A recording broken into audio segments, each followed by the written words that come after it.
નમસ્કાર દર્શક મિત્રો, આપ નિહાળી રહ્યા છો સાઈ ગ્રુપ મીડિયા હાઉસ દ્વારા સંચાલિત નવસારી લાઈવ અને ઝટપટ ન્યૂઝ।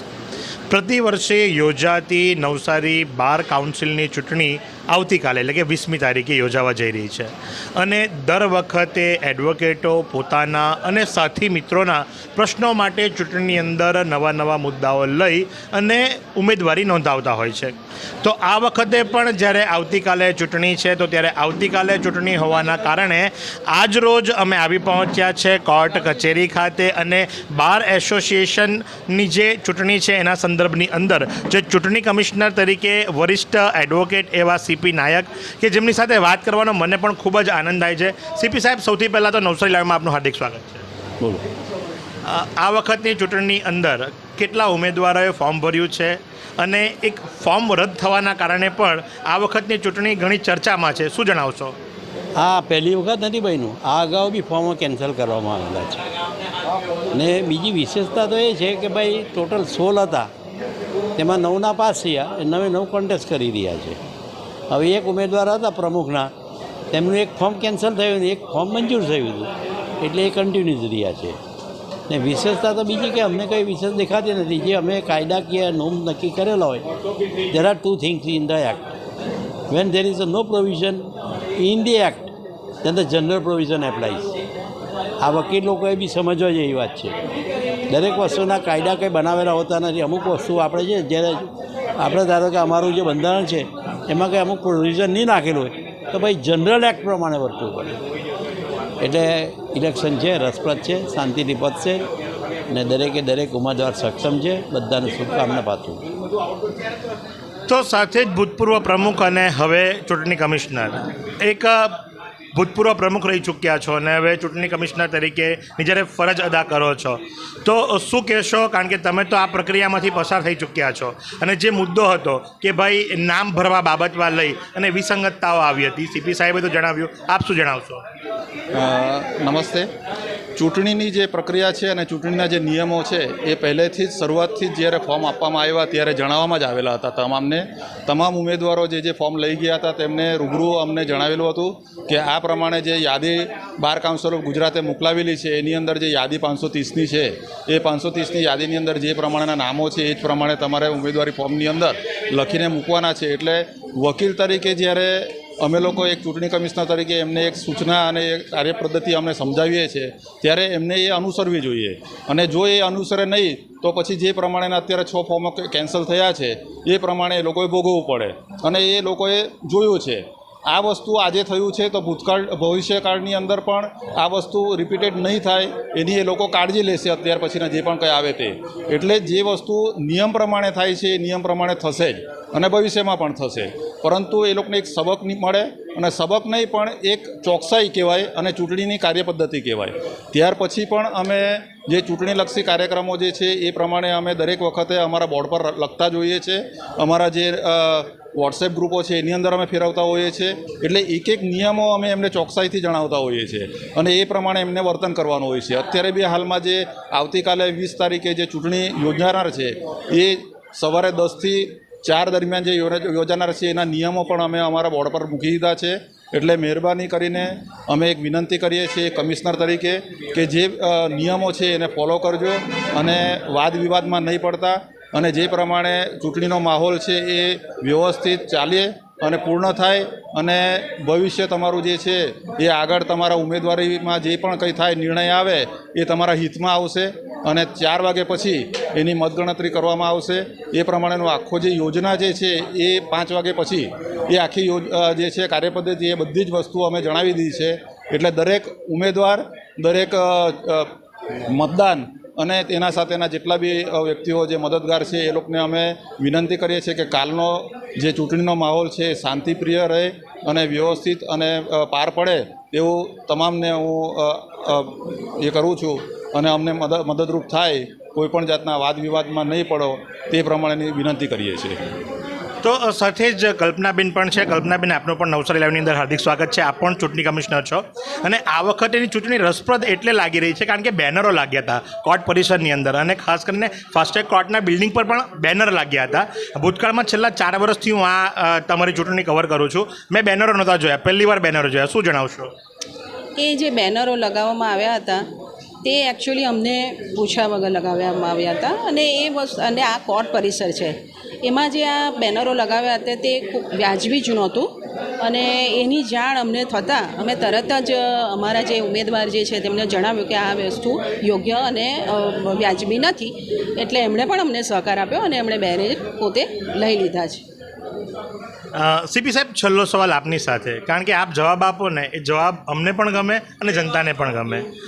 ભલે ઉમેદવારોના ફોર્મ કેન્સલ થયા, પણ શું એ લોકો વોટિંગ કરી શકશે ખરા? વોટિંગને અને ઉમેદવારીને કંઈ લાગતું ઓળખતું જ નથી. That two things are different procedure. આજે ધારો કે એક માણસનું ફોર્મ કેન્સલ થાય એટલે એનો વોટિંગ રાઇટ જતો રહેતો નથી. આની તો મતદાર યાદીમાં પણ સેમ નામ છે જે નામ એમણે ભર્યા હતા? ના ભાઈ, એમાં બધાનામાં ખામી હતી. જે નોર્મ્સ પ્રમાણે આપણે વેરિફિકેશન શાનું કરવાનું હોય કે મતદાર યાદી હોય તેમાં જે નામ આપેલા હોય તે પ્રમાણેના નામો હોવા જોઈએ. મતદાન કુટીરમાં જ્યારે જાઓ ત્યારે તમારું આઈડેન્ટિફિકેશન હોય. અમે લખ્યું છે ચોખ્ખું કે બાર કાઉન્સિલનો કાર્ડ અગર ગુજરાત અને ભારત સરકારની ચૂંટણી કમિટી દ્વારા મંજૂર કરવામાં આવેલા 12 કે 14 નોર્મ્સ છે કે જે આધાર રાખે તે લોકોને બી વોટિંગ કરવા દેવાના. એટલે એવું કોઈ છે નહીં. બીજી વાત, બાકી ઉમેદવારી કેન્સલ થવાથી માણસનો મતદાનનો અધિકાર જતો નથી. એ છીનવવાનો કોઈને અધિકાર જ નથી.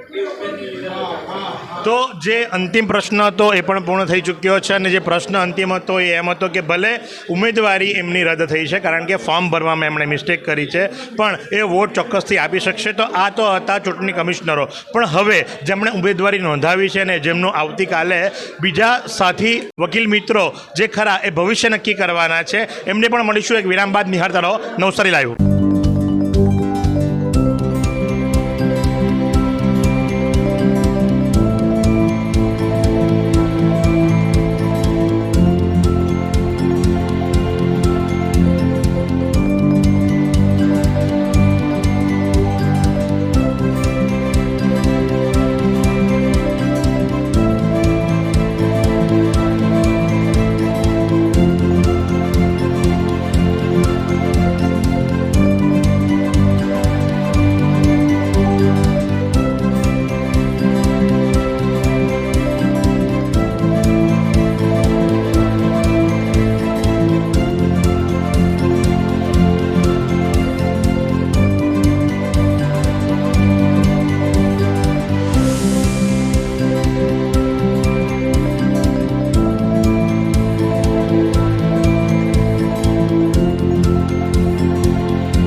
તો વિરામ બાદ આપનું હાર્દિક સ્વાગત છે અને હવે આપણે ચર્ચા કરીશું ઉમેદવારોની સાથે.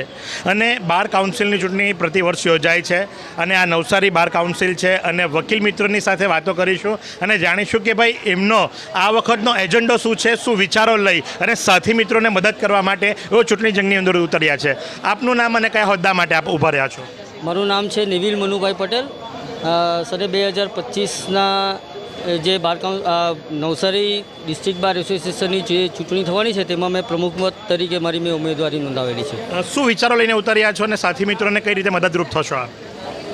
હું આ વર્ષે પણ પ્રમુખ તરીકે ચૂંટાઈ આવેલો હતો અને વર્ષ દરમિયાન અમે વકીલ લોકોના હિત અને રક્ષણ માટે ઘણી કામગીરી કરેલી હતી. સમસ્યાઓ ઘણી બધી છે અમારા વકીલ લોકોની જ્યુડિશરી સાથેની, જે અહીંયા વકીલ લોકો માટે બેસવા માટે જગ્યાઓ બરાબર નથી, તેમજ પાર્કિંગની બહુ મોટી સમસ્યા છે. એના નિવારણ માટે અને વકીલ લોકોને બેસવા માટે તો અમે ગયા વર્ષથી જ અમે પ્રક્રિયા ચાલુ કરી દીધી. આપણું આ જે તમે આ વકીલ રૂમ જોઈ રહ્યા છો તેને તોડીને નવું વકીલ રૂમ બનાવવા માટે ઓલરેડી અમારી રિક્વેસ્ટ સરકારને અપાઈ ગઈ છે અને અત્યારે એ પ્રક્રિયા બજેટની પ્રક્રિયા સુધી આવી ગઈ છે અને અમે આશા રાખીએ છીએ કે આ વર્ષના અંત સુધીમાં આ નવા બિલ્ડિંગનું ખાતમુહૂર્ત ચોક્કસ થઈ જાય. નવા બિલ્ડિંગનું ખાતમુહૂર્ત ચોક્કસ થઈ જાય. આપનું શુભ નામ અને આપ કયા હોદ્દા માટે દાવેદારી નોંધાવી? મારું નામ અમિત કચવે છે અને પ્રમુખ પદ માટે આ વર્ષે મેં દાવેદારી નોંધાવી છે. સમસ્યાઓ ઘણી છે. ખુદ અમારા માજી પ્રમુખે વાત કરી છે. હા, કરંટ પ્રમુખે વાત કરી છે.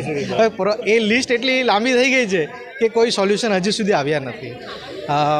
બેસવાની વાત થઈ, પાર્કિંગની વાત થઈ, સરસ મજાના વૃક્ષો હતા, વૃક્ષોનું નિકંદન થઈ ગયું રાતોરાત, શું જણાવશો? આ વૃક્ષોનું નિકંદન થવા પાછળ કોઈ અદૃશ્ય શક્તિ છે કે જેમણે પાછલા બારણે કોઈને અંધારામાં રાખીને, ઇવન વકીલો મિત્રોને પણ અંધારામાં રાખીને એ ઝાડ કાપી નાખવામાં આવ્યા છે. કારણ કે વકીલો વિરોધ કરશે એ પાકું જ હતું, કારણ કે વર્ષો જૂના ઝાડ હતા અને એ ઝાડ ન કપાવવા જોઈએ એની માટે હંમેશા વકીલ ત્યાં ઊભા રહેતે, એટલા માટે એમને અંધારામાં રાખવામાં આવેલા છે. તો સાથે જ હું ભૂલ નહીં કરતો તો અપૂર્વભાઈ, તમે તો ગયા વખતે પણ દાવેદારી નોંધાવી હતી, આ વખતે કયા પદ માટે દાવેદારી નોંધાવી છે? મારું નામ અપૂર્વ ભૂપતરાય દેસાઈ છે અને ઉપપ્રમુખ માટે હું દાવેદાર છું. ગત 2 વર્ષથી ઉપપ્રમુખ માટે સેવા આપી ચૂક્યો છું અને આવનાર વર્ષે પણ દાવેદારી નોંધાવી છે. પાછલા 2 વર્ષોમાં કયા કાર્ય કર્યા કે જે થકી આ વખતે પણ તમને વોટ મળશે અને તમે વિજયી થશો? ગત વર્ષમાં ઘણા કાર્યો કર્યા, જેમ કે અમારો વકીલ સાહેબ આવનારા વર્ષમાં જેમ કે વકીલોના ફોર્મો ભર્યા, જે સેન્ટ્રલ ગવર્મેન્ટમાં આવ્યા, ત્યાર પછી બુકોનું વિતરણ કર્યું અને ઘણા વકીલોના પ્રશ્નો અમે હલ કર્યા છે. સાથે જ રૂપેશભાઈ, તમે પણ ઘણા વખતથી આ ચૂંટણી પ્રક્રિયાની અંદર અલગ અલગ પોસ્ટની ઉપર દાવેદારી નોંધાવી ચૂક્યા છો અને વિજેતા પણ થયા છો. આ વખતે કઈ પોસ્ટ માટે અને શું આશા રાખો છો? મારું નામ રૂપેશ જયંતિલાલ શાહ છે. આ વર્ષે નવસારી ડિસ્ટ્રિક્ટ બાર એસોસિએશન 2025ની ચૂંટણીમાં ઉપપ્રમુખ પદ માટે મેં દાવેદારી કરી છે. અગાઉથી 2020, 2021, 2022 અને 2023 એ 4 વર્ષ હું ઉપપ્રમુખ તરીકે જ રહી ચૂક્યો છું અને ફરી પાછી મેં ઉપપ્રમુખ તરીકે જ મારી દાવેદારી કરી છે. તો શા માટે 4 વર્ષ ઉપપ્રમુખ રહ્યા બાદ પણ આ વર્ષે પ્રમુખ માટે કેમ નહીં?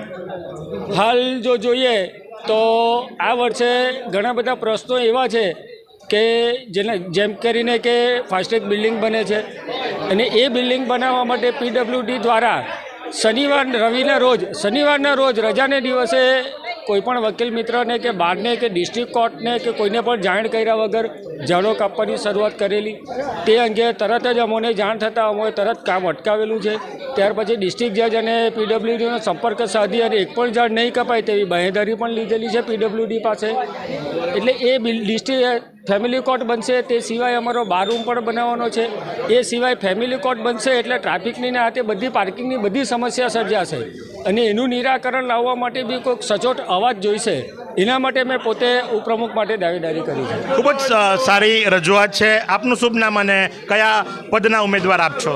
હું નવસારી જિલ્લા 2025ની ચૂંટણીમાં ઉપપ્રમુખ પદની ઉમેદવારી નોંધાવી છે. આ પહેલી હું ઉપપ્રમુખ તરીકે નોંધણી કરી છે આ વખતે, અને અગાઉ ક્યારેય મેં ઉપપ્રમુખ તરીકે કોઈ બી હોદ્દાની મેં ઇલેક્શનમાં આવ્યો નથી. ફર્સ્ટ ઇલેક્શન છે મારું. ફર્સ્ટ જ ઇલેક્શન અને એમાં પણ સીધા ઉપપ્રમુખ માટેની દાવેદારી. જી એનું ખૂબ સારો કોન્ફિડન્સ કહેવાય. Thank you. એનું કારણ એ છે કે મારા યંગ એડવોકેટ જે છે એમની માંગણી હતી કે દર વર્ષે બધા જ ઉપપ્રમુખ તરીકે બધા આવે જ છે, કન્ટિન્યુ રહે જ છે. કોઈક નવા વ્યક્તિ અમને જોઈએ છે, કોઈ નવા વિચાર શક્તિવાળા વ્યક્તિ જોઈએ છે. એટલા માટે તમે એક આમ આદમી પાર્ટી નવી બનાવવાના એ વાત પાકી એમ ને? ના પાર્ટી નહીં, બધા વકીલો સાથે લઈને ચાલવાનું છે. પાર્ટીનો કંઈ સવાલ થતો નથી, પણ બધા વકીલો સાથે લઈને ચાલવાનો છે. એમની લાગણી હતી, લાગણી મેં માન આપ્યું છે.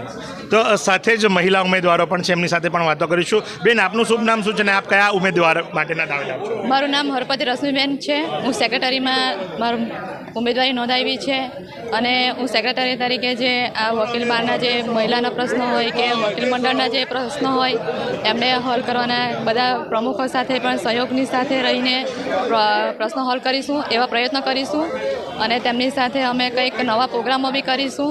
તેવા રીતના અમે કામ કરવા માગીએ છીએ. મહિલા વકીલો પણ ઘણા બધા છે નવસારી બાર એસોસિએશનની અંદર. એમને લગતા પ્રશ્નોને કઈ રીતે વાચા આપશો? એમને તો પહેલાં તમારે એમની શું સમસ્યા છે એ મારે સમજવી પડશે. એટલે એમને સમજ્યા પછી અમારે તે પ્રમુખને રજૂઆત કરીને પછી તેમના પ્રશ્નોના હલ થાય એવા પ્રયત્નો અમારે પૂરેપૂરા રહેશે. સેક્રેટરી એટલે સૌથી વધારે જવાબદારી સેક્રેટરીની હોય છે, કાગળ એમને ચિતરવાના હોય છે. આપનું શુભ નામ અને આપ કયા ઉમેદવાર છો? Mehul Patel, joint secretary. હવે બેનની સાથે તો વાત કરી કે ભાઈ સેક્રેટરી અને જોઈન્ટ સેક્રેટરીએ કાગળિયા ખૂબ ચિતરવાના હોય છે. હવે આપ કયા વિચારો સાથે આ ઇલેક્શનની અંદર ઊભા રહ્યા છો અને આ આપનું કેટલામું ઇલેક્શન છે? આ મારું સેકન્ડ ઇલેક્શન છે. ગયા વર્ષે જોઈન્ટ સેક્રેટરીમાં હતો, આ વખતે સેક્રેટરી માટે ફોર્મ ભર્યું છે. અને બેન, આપનું શું નામ છે? મારું નામ સબકાર વર્ષાજી છે ને હું એલઆર માટેની પોસ્ટ માટે ઉમેદવારી કરી છે. કયા વિચારો છે કે જેની સાથે આપ ચૂંટણીની અંદર ઉતર્યા છો અને શું લાગે છે આપના સાથી મિત્રો કઈ રીતે આપને સપોર્ટ કરશે? એકચ્યુઅલી આ જે એલાની પોસ્ટ છે એ ફર્સ્ટ ટાઈમ હમણાંની પોસ્ટ આવેલી છે. એના માટે હું બધા વકીલો મિત્રો માટે તો હું લડવાની જ છું, પણ મારી જે એલઆરની પોસ્ટ છે એ લેડીઝ રિપ્રેઝેન્ટેટિવની પોસ્ટ છે મારી, એટલે એની માટે હું લેડીઝો માટે પણ છું. હમણાં સુધી તો હું લડતી આવી જ છું, પણ હવે આ પોસ્ટ દ્વારા હું ઉપર સુધી જઈ શકું છું, લડી શકું છું. એટલે આ તમારા માધ્યમથી હું મારા બધા વકીલ મિત્રોને એક મેસેજ આપવા માગું છું કે મને તમામ વકીલ મિત્રો સાથ સહકાર આપે અને મને વોટ આપી વિજયી બનાવે, કે જેથી કરીને હું એલાની પોસ્ટ માટે કેપેબલ તો છું જ, પણ હજુ એમના થકી વધારે કેપેબલ બની શકું છું. નવી પોસ્ટ છે, એલઆરની પોસ્ટ છે અને દેખીતી વસ્તુ છે કે મહિલાઓના પ્રશ્નોની જ વાતો ચાલી રહી છે. આપનું શુભ નામ અને આપ કયા પોસ્ટ માટે ઉભા રહ્યા? એલાનના પોસ્ટ માટે ઊભી છું. રાઠોડ વર્ષાબેન મનોભાઈ. કયા વિચારો છે, શું કામો કરશો આપ? બારને લગતા જે કોઈ પણ કામો હશે અમે કરવા માટે તૈયાર છે. એમાં પ્રમુખને લઈને અમે કામો કરીશું અને જે કોઈ પણ વકીલ મિત્રોના કે જુનિયર વકીલ મિત્રોના જે કંઈ પણ પ્રશ્નો હશે એનું અમે નિરાકરણ લાવીશું. તમે જુઓ છો એ પ્રમાણે કે સને 2025 માટે કુલ 9 ઉમેદવારો છે. સૌની સાથે આપણે વાતો કરી છે. વાતો કરતાં કરતાં હવે આપણે આમ જનતા એટલે કે જે કહી શકાય કે ભાઈ જે વોટ આપવાના છે એ સામાન્ય લોકોની સાથે પણ આપણે વાત કરવાનો પ્રયાસ કરીશું. શું માંગણી છે? કારણ કે પ્રતિ વર્ષે ઇલેક્શન થાય છે અને પ્રતિ વર્ષે ઇલેક્શનની અંદર આપના જ સાથી મિત્રો જે ખરા એ ચૂંટણીની અંદર ભાગ લે છે. તમારા મુદ્દાઓ કોણ સાંભળે છે અને કયા મુદ્દાઓ છે જેને અગ્રેસરતા આપવી જોઈએ? નવસારી કોર્ટમાં એવા કોઈ મુદ્દાઓ નથી કે જેને બહુ વધારે પડતી જરૂર પડે, પણ આ વર્ષનું એક એ છે પર્વ છે, એને શાંતિથી મનાવીએ છીએ લોકશાહીના પર્વને, અને લોકશાહી મરી પરવારવી નહીં જોઈએ. એટલા માટે દરેક હોદ્દાની સામે દરેક માણસો ઊભા છે. આમ રેવડી દેખાઈ રહી છે અત્યારે. આ રેવડી કઈ પાર્ટી તરફથી ચાલી રહી છે? આ નવસારીમાં કોઈ રેવડીવાળી વાત નથી, બિલકુલ હંબક વાત છે. જો તમે સાંભળી હોય તો અહીંયા બિલકુલ સૌહાર્દપૂર્ણ વાતાવરણમાં ઇલેક્શન થઈ રહ્યું છે. રાજકુમારજી, આપ સિનિયર એડવોકેટ છો, વર્ષોથી પ્રેક્ટિસ કરો છો. ભૂતકાળમાં શું આવી રીતે કંઈક નાસ્તા પાર્ટીઓ થઈ છે? ના, એવી કંઈ નાસ્તા પાર્ટીઓ થઈ નથી. હજુ નાસ્તા પાર્ટીઓ થઈ હોય તો તે ઉમેદવારોના ખર્ચે જ થાય છે. કોઈ સિંગલ માણસ કોઈ ખર્ચ કરતો એવું બનતું નથી. એટલે આજની આ પાર્ટી જે ખરી એ પણ ઉમેદવારોના તમામ ઉમેદવારોના ગજવાના ખર્ચથી થાય છે. આ કોઈના પર્સનલ ખર્ચથી કોઈ પાર્ટી થતી નથી અહીંયા. ખૂબ સારી વાત કહેવાય. તમે જુઓ એ પ્રમાણે કે તો વકીલ મિત્રો જે ખરા એ આજરોજ ઇલેક્શનની પૂર્વ સાંજે જે ખરા સૌ ભેગા મળી અને નાસ્તો કરી રહ્યા છે અને આવતીકાલે ઇલેક્શન થવા જઈ રહ્યું છે. ચૂંટણી કમિશનરે ટાઈમ જાહેર કર્યો છે 10 થી 4 સુધીનો, અને જોવાનું એ છે કે 530 જે ખરા એ નોંધાયેલા વકીલશ્રીઓ છે અને 530 વકીલશ્રીઓમાંથી કેટલા ઉત્સાહભેર કાલે ચૂંટણીની અંદર ભાગ લે છે અને ત્યાર પછી ત્યાં જે 9 વકીલશ્રીઓએ પોતાના ઉમેદવારી પત્રો નોંધાવ્યા છે એનું રિઝલ્ટ પણ કાલે સાંજે 5 વાગ્યા બાદ જાહેર કરવામાં આવશે. તો આજ પ્રમાણે આવા અવનવા સમાચારો માટે નિહાળતા રહો નવસારી લાઈવ અને ઝટપટ ન્યૂઝ. કેમેરા પર્સન સાહિલ રાજપૂતની સાથે હું મહેશ ભટ્ટ. એવી કઈ હોસ્પિટલ છે જ્યાં કેન્સર માટે સર્જરીની સેવા હોય, કીમોથેરાપીની સારવાર હોય, રેડિયેશનની સારવાર હોય, પીટી સીટી સ્કેન હોય, કેન્સરની પેથોલોજી હોય, મેમોગ્રાફી હોય, એટલે કે બધું જ. હા, બધી જ સારવાર એક જ હોસ્પિટલમાં હોય. તે છે નવસારી નિરાલી કેન્સર હોસ્પિટલ.